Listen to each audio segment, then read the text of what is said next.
Heirang Leirang channel na mayamgidamakta pujarakliba atoppa leibaksingi Phungga Wari Ningthougi Machanupa Hasantapur Ningthou Mansing Mamitta Machanupa haibadudi minamba amagumna matam sangna uba phangdana lakli mahakna yamna kanna Machanupa amata phanghanbiyu haiduna laida kanna nizabadagi laina chanbiduna uchinna chinna piba amadi phanghanbiye amata tarak pokchaba ningthemgi maming joy singha thonjare amata pokchaba tangna phangjaba oibana yamna kethok mokthokna yokjarami hainei kethokna yokpa angangdi naw chawi madumak hek thoklaredo joy singda angang machana taubaningai chakri khudingmakta yengliba makai inungda nungsi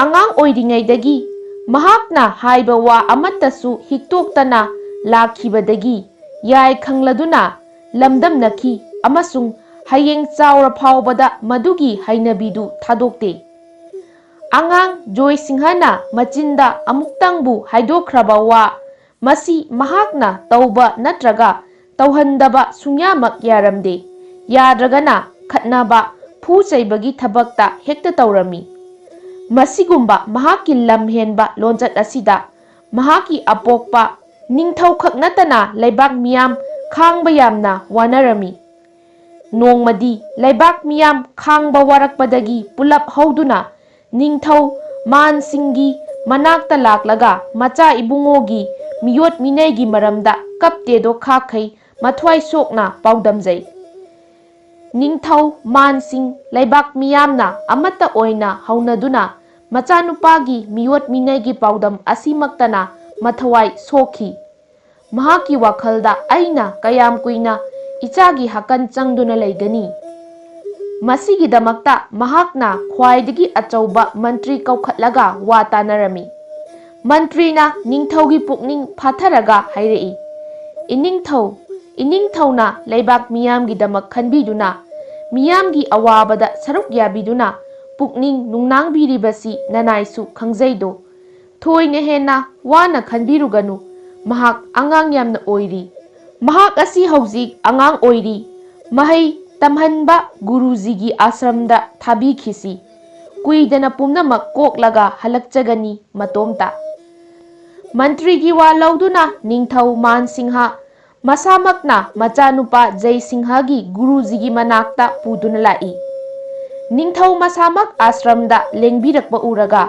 swamigi pukning mathum marang hawi swami bu khurumjai amasung ningthau mansinghana swamina thaba phidada phamlami swamina mansinghana itha thajadana lakpagi maram hangjarakhi Gurudev aise adomgi nakta aigi ichanupa puduna lakjaribanido masi atai maram karigi sunate mahaki maramna leibak miyam yamna wanare masida aigi awabadi kari amuk hairasigedo aigi tungda kanana leibak ngakhogani khanbada amuksu hena aingonda awaba hapchili phiba masidadi mahak tangbalda leibaki mapu oibagi matiksu laite Swamina ningthau mansinghana khajiktang phongdorakpada hotrong hona uba ngamlami Swamina mahaki mangda phamliba ningthem pisakta amuktang yengi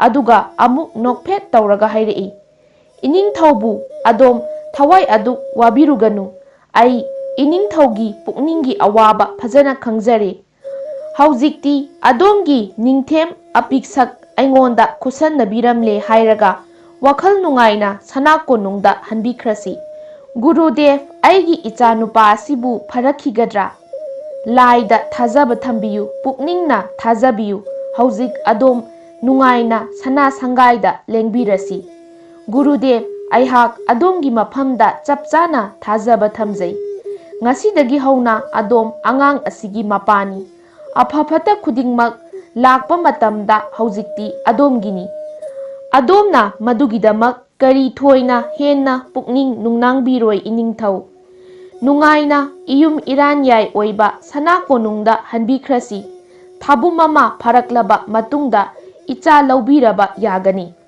Yamna nungaijari Gurudev, khurumjari. Wahai asi hairamlaga Ningthau Man Singha konungda tamlaki. Mathangi numit ayuk nganta hogatlaga Gurudevna Ningthau macha Joy Singha manakta kaushili. Mahakna Ningthem Joy Singhagi maithong asum yengbada harau harau urami. Joy Singha Gurudevagi manakta changsilaktuna khurumbaga loinana Gurudevagi khongyada phamlaga hairei. Kari yathang Gurudev. Joy Singha ibani hauzik leikolda koiba chatlusidana adu nahakbu ayuk leikolda koiba sibu chatningdabrani. Gurudev aihaki apambadi adomna khwaidagi hendokna pamjabaduni. Yamna singba angangni nahakti. Wahang paukhumga chanana khumlakpaduda Gurudev noi. Mabani leikolda koiba lakminarami. Ayuk anganbagi ayingba nungsit leikol nungda tapna sitli. Lei machu makhal makhalgi phugaina leisat tamli. Khoimuna lahi chupkadabagi ngangna koipai pairi. Ayuk anganbagi nungsitna humbada lei charong charong leng leng chatli. Ningthem pisak leikolsi nangonda kamdawi. Yamna nungai Gurudev leikolda koibasi. Yengu tu asida satliba gulab asi heglau. Haujikmak hekjarake ai Gurudev. Wahai asi hairamlaga Joy Singha changsinduna phan phan chongkhatlaga lamba phangba gulab khara heklaga mahaki Gurudevda pirami. Asumna mahaki Gurudevada lei khudol tamjaba phanglaga mahaki thawaida khangnung nungaijaba ama phauraki. Kayada manam nungsikhrabano se gulab se. Gurudevna Joy Singhana piba lei manam namlaga mangonda yenglai. Yengoi Ningthem masida hauriba nim pambi asidagi mana khara aduk heglau. Haujikmak hekjarake Gurudev. Haujik Joy Singha yongum phan phan chongkhatlaga mahakna lamba phangba masa theklaga puraktuna Gurudevada pirami. Gurudevana makhut namana lei pai aduga namana nim masa pai. Ningthem masigi leisi manam amukta namduna yengudo. Joy Singhana Gurudevagi khuttagi lei lauraga manam chingsili. Yamna nungsi masigi manam sidi pukning nungoli. Gurudevana amuk Joy Singhada nim mana khara piraga hairei. Ningthem masi khajiktang chau. Joy Singhana Gurudevana piba nim mana lauraga mayada hukchinduna charami. Joy Singha machil marai pumkha kha kibana tar chingsilami amasung tin sitoktuna langthoki. Gurudev masidi hainingai leite khariba. Ningthem gulabti karigi nungsiri. Gurudevana hanglami. Gurudev manam nungsiba pukning yamna nungaina pokpa. Aduga nim manabuna karigi nungsidri. Yamna khaba. Ningthem ton haujikti nahak nasana khanthaduna amasung natomtagi pukningda nainaduna yengjagadabani. Madudi taibangpana sida karibuna phana lawi. Aduga karamba potki maphamda liri khoiriba cheli. Mangonda matik mayaisu cheli. Aduga madubu taibang mina phana launai.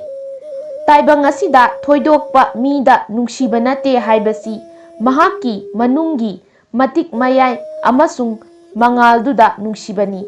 Nahakna nim pambida pukning changna yengu. Masigi mana sangtrik sangladana phajadra.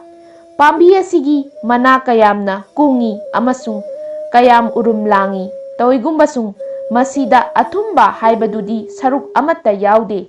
Aduga nungsiba manam haibadumasu pokte. Khwaidagi khaba asina mina pamnade. Takpiriba pumnamak achumbani Gurudev ngasidi aigi mit panghanbire. Ningthem taibang migi punsida maru maru oiba achumba ani lei aphaba amasung phataba. Gulab laiga pangkhak oiba amengba nungsiba lainam chenba mioi singnadi migi pukning nungsiba pokhanduna aphaba mityeng thamba ngami.